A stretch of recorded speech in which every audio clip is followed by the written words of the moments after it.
it's Amy with Table Flipping Housewife. I'm glad you joined me today. Come see what I got.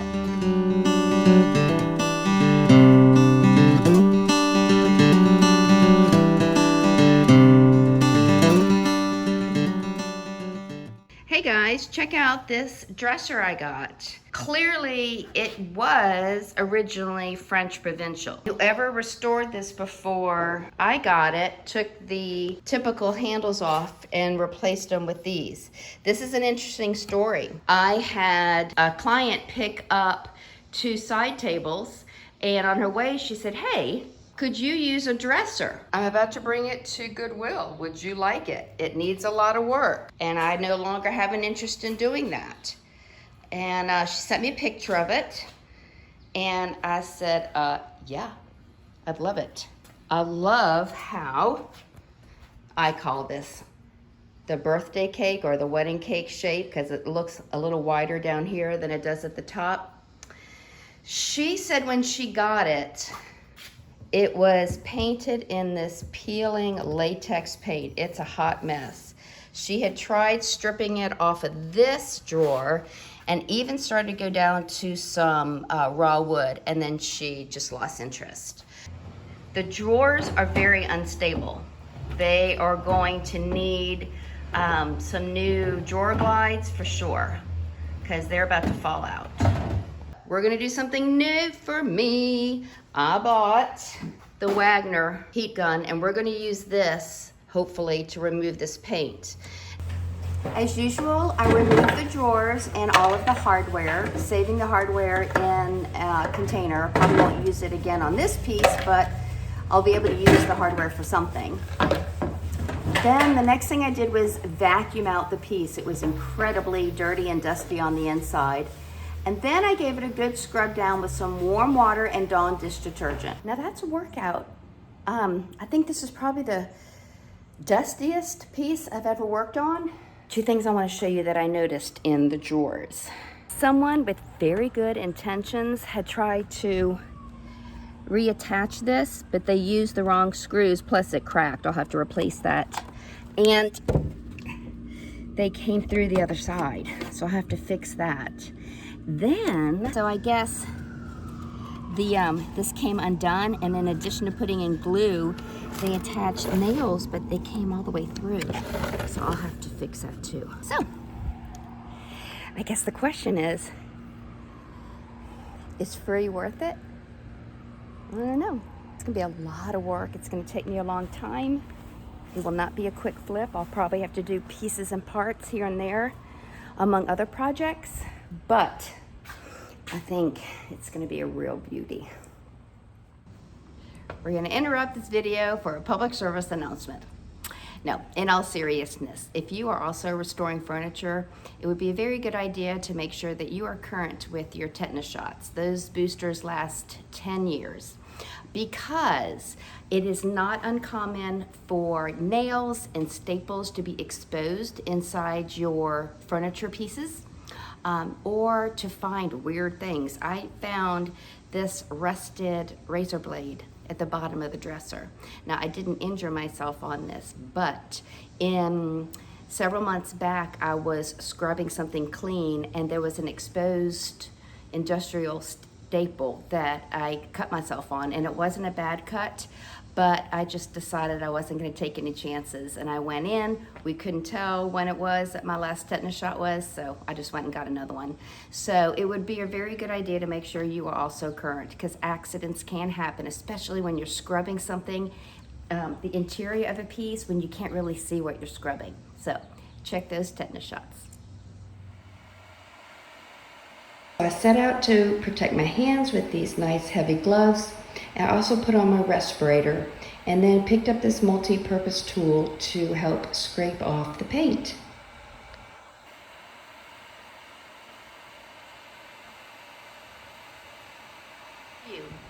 Heat gun or paint stripper to remove paint? Well, I'm not that impressed. First of all, it did get off a lot of paint, but there's still paint that remains that's gonna gunk up my sandpaper. It's just as messy as paint stripper. Additionally, it did not save me time. This took 3.5 hours at least. Also, it stunk to high heavens, so I had to wear my respirator and I had to wear gloves or else I would burn my hands. I couldn't get around the details without singeing the wood. So, no, I was hoping I would like this better, but I don't. In fact, I'm going to take out paint stripper to do the last 3 drawers because that just takes way too long. And it's just... Yowza. I hope I don't have to strip paint on a piece of furniture anytime soon. I really dislike that. All right, so after the debacle with the heat gun, I brought everything in to work on it in the basement. I had windows open with a fan circulating the air out. And what I did was I used this paint stripper, and not only on the drawers that I hadn't used the heat gun on yet, I actually put it on everything because there was a sticky, messy residue on everything. So I applied that, waited 20 minutes, it's probably more like 30 minutes, even though this says 15. And I scraped it off with a plastic scraper. And then using steel wool, I rubbed everything down with mineral spirits to get the rest of the paint off and also to deactivate the stripper chemicals. So now what I'm going to do is, now that the piece is dry, that was all yesterday, I'm going to start with a 150 grit sandpaper on my surf prep to remove any of the debris that I can still feel.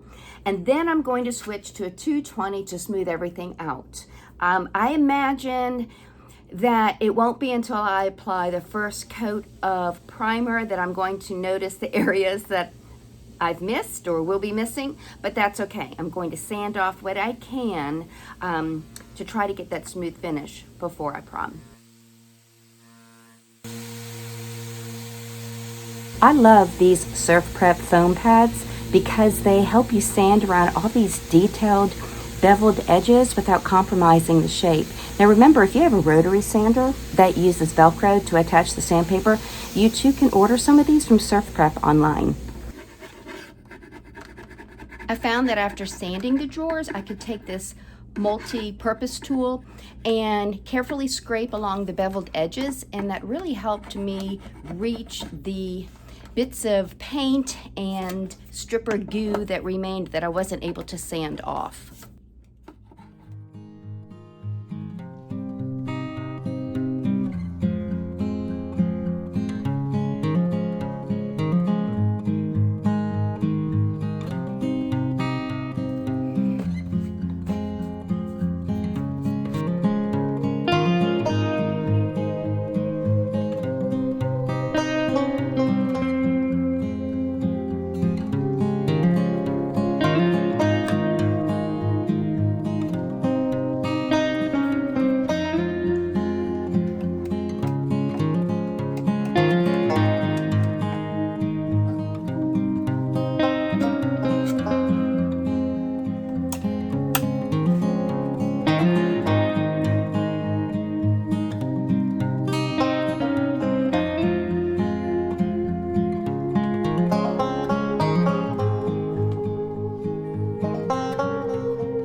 I'm going to be applying Valspar's Multi Surface Primer. I've had it tinted a dark gray, or at least as dark as they could get it. I will be applying at least 2 coats with a brush, and then I'll be using a high density foam roller to smooth it out. So I want as smooth of a surface in primer as I can get, just like the paint.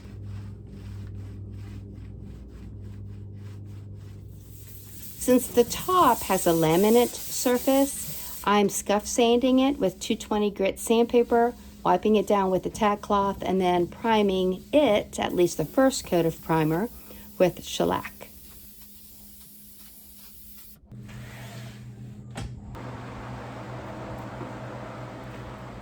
We're ready to paint and I'm so excited. That was a lot of prep.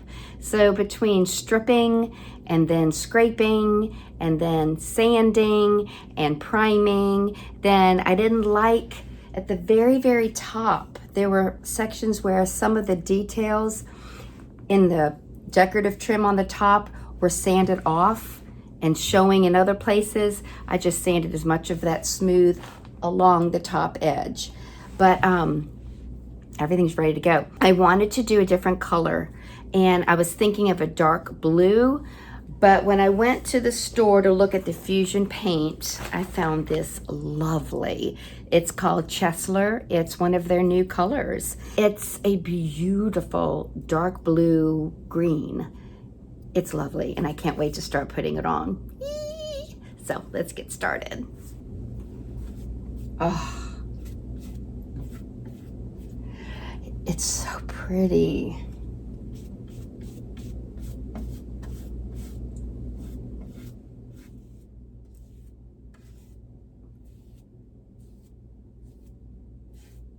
This is a gorgeous color. It's late in the day. I just got off my second day back at school, so I'm exhausted, but I wanted to see what it looked like. But I think I'm gonna be much happier if I spray it, so I won't hand brush any more of it. I'll be able to spray it this weekend. It's lovely. The weather has improved, so I'm heading outside to spray the rest of the dresser. I have already filtered the paint. Then I'll hook up my Wagner Flexio 5000 and get spraying.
Now here's another reason why I hesitated to spray, because when you spray you end up using more paint. My paint gun was spitting like that because it's already running low on paint, and I haven't even sprayed the top once. So this means I'm gonna have to go back and buy some more paint, and I hope they still have it because there were only 2 other containers in the store that day and they're brand new colors.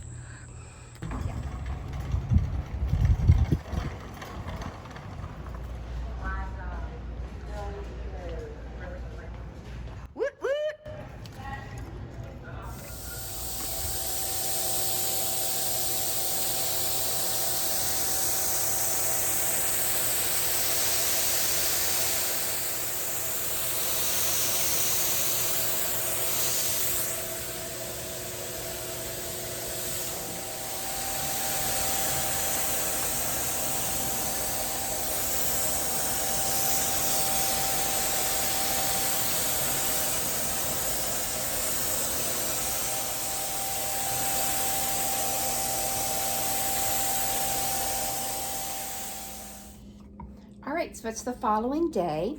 The Fusion paint does have a built-in top coat, but I always like to put my own top coat on top just to give it some extra protection while this takes 4 weeks to fully cure. So I'm going to mix this into my vessel. It has a little bit of that paint in it, so the Polycrylic will be tinted, which helps alleviate any haziness, cloudiness, or any spray marks.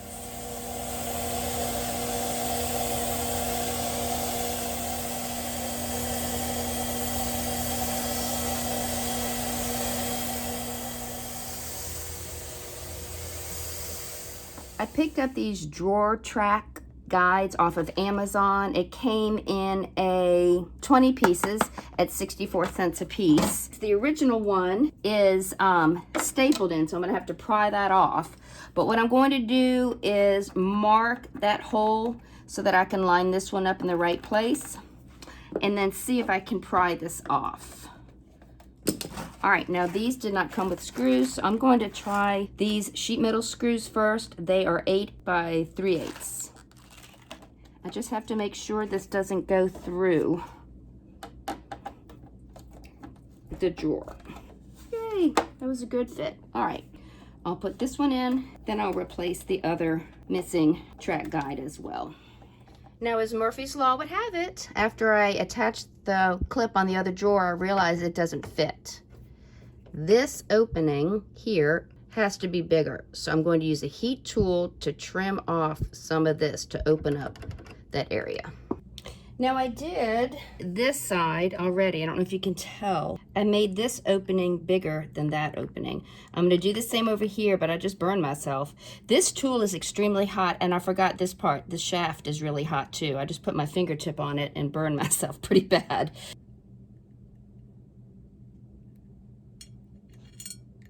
Okay. Let's take that out and let's see if that worked. Let's hope so. Let's hope that was worth it. It worked. Yay. Very good. I'll do one more and then I'll go nurse my finger.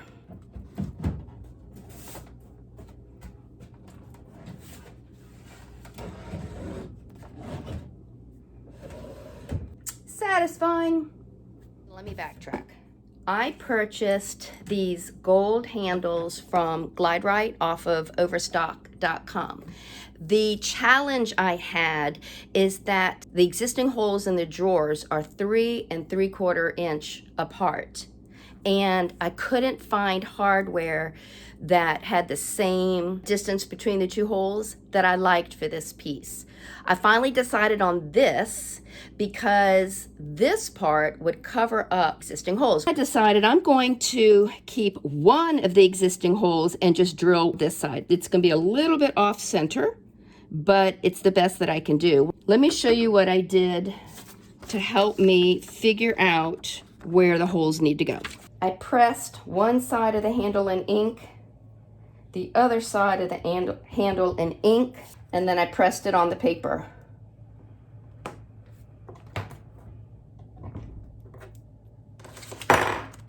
And this showed me these holes. So I used a hole punch to punch these out, and now this is what I have up here, and this is the guide I'll use when I need to figure out where to drill one of the holes. Now, this video was longer than usual. I had so many issues I had to tend to, so thank you if you're still with me.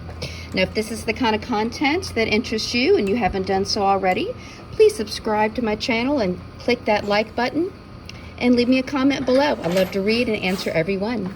Now, here you go.